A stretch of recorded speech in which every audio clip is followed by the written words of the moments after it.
नमस्कार students. Exam के बाद मन भी रिलैक्स फील कर रहा होगा। फर्स्ट टर्म एग्जाम्स खत्म हुए, फिर सेकेंड टर्म की तैयारी भी करनी है। वक्त ज़्यादा है नहीं, और इस बार का जो टॉपिक्स है साइंस में, फिजिक्स में, वो ज़्यादा न्यूमेरिकल्स, उसमें ज़्यादा आपको न्यूमेरिकल्स मिलेंगे। जैसे इलेक्ट्रिसिटी की बात हम लोग करते हैं, इलेक्ट्रिसिटी, तो ये एक ऐसा चैप्टर है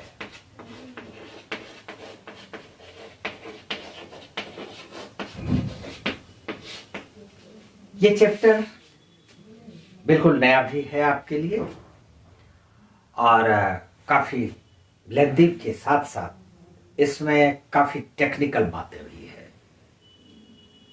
न्यूमेरिकल्स भरपूर है। ऐसा नहीं है कि हम लोग इलेक्ट्रिसिटी के विषय में बिल्कुल ही फैमिलियर नहीं है, बिल्कुल ही अनजान है, ये भी बात नहीं है। इलेक्ट्रिसिटी हम लोग अच्छी तरह से जानते हैं। आप सभी इसके कई फॉर्म को भी आपने देखा होगा। इलेक्ट्रिसिटी एक ऐसा चैप्टर है जहाँ पर कि आप बहुत सारी बातें पढ़ते हैं। इसमें कुछ टर्म्स हैं, वो टर्म्स आपके लिए न्यू है, तो आज हम लोग सिर्फ इंट्रोडक्शन इसका लेंगे। सबसे पहले एक छोटा सा क्वेश्चन है, क्या आप जानते हैं कि इलेक्ट्रिसिटी क्या है? अगर आपसे पूछा जाए what do you mean by electricity, तो आप क्या जवाब देंगे? इलेक्ट्रिसिटी क्या है? वास्तव में electricity practical means of transforming energy है। हम लोग इसको देखते हैं। इलेक्ट्रिसिटी एक ऐसा प्रैक्टिकल मीन्स है जो कि दूसरे फॉर्म ऑफ एनर्जी में ये कन्वर्ट होता है। और जैसे हीट है, लाइट है, ये दो चीज तो हम लोग देखते ही हैं।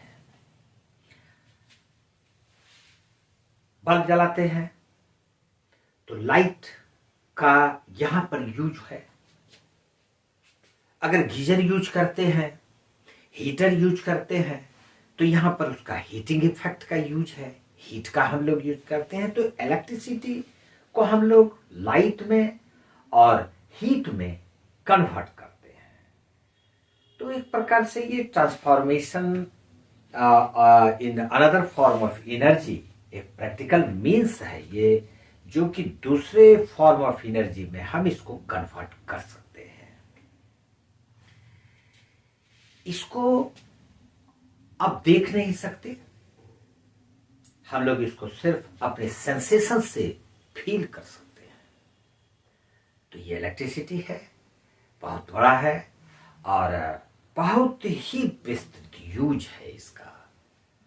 इसमें कई टर्म्स है जो कि आपके लिए बहुत जानना जरूरी होगा। जैसे कि चार्ज क्या है, पोटेंशियल क्या है,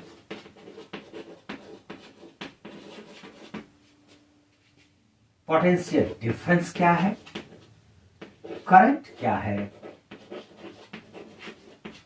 रेसिस्टेंस क्या है, एक्सेट्रा।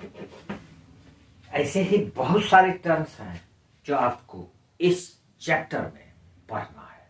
चार्ज आप जानते ही होंगे, ऐसा नहीं है कि चार्ज तो ये नया नहीं है।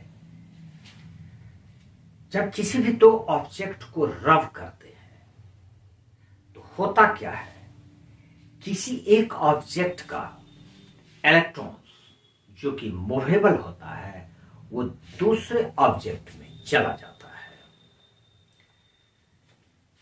मान लेते हैं ए और बी, ये दो ऑब्जेक्ट हैं,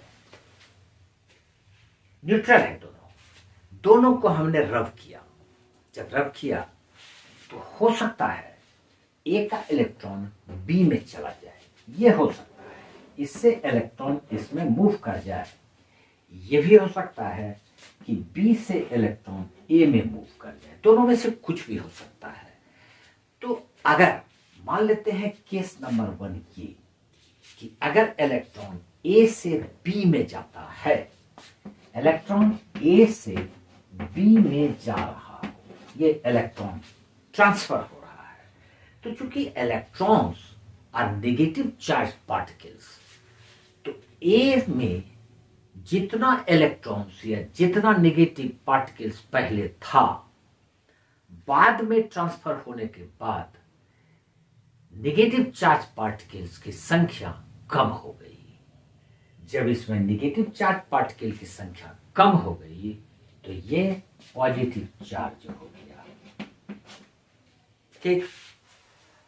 और बी चूंकि पहले न्यूट्रल था, जब इसको ए से रब किया गया तो ए का कुछ इलेक्ट्रॉन्स बी में ट्रांसफर हुआ।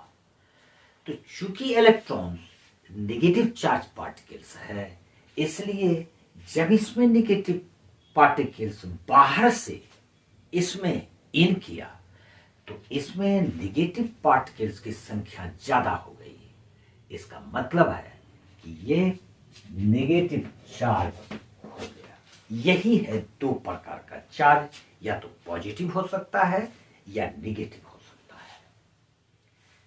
ऐसे ही काफी टर्म्स हैं, इसमें हम लोग डिस्कस करेंगे।